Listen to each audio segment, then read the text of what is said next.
تسريب محمد الترك صور لدنيا بطمة قبل التجميل.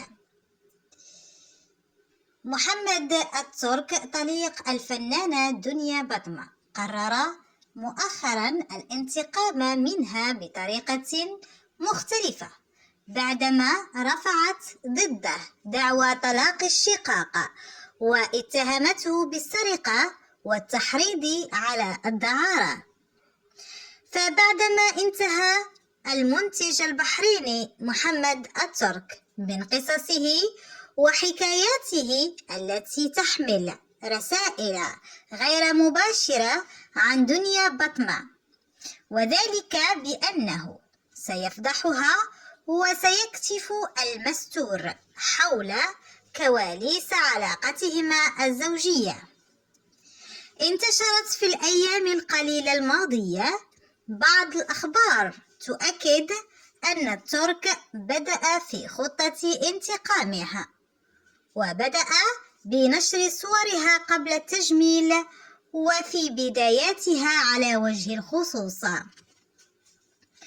وهذه الصور هي التي تم تداولها عبر مواقع التواصل الاجتماعي، والتي تفضح عمليات التجميل التي قامت بها دنيا على مر شهرتها.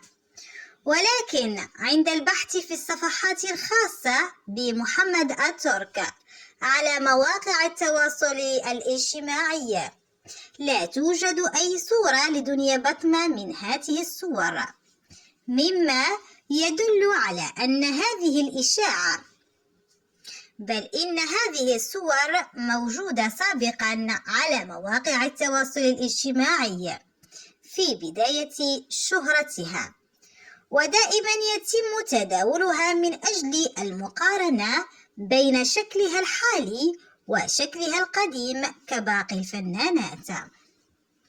وجدير بالذكر أن دنيا مؤخرا غابت عن مواقع التواصل رغم الضجة التي خلقت بعد فوز المغرب على كندا، خاصة أن أغلب الفنانين عبروا عن فرحتهم بانتصار المنتخب الوطني.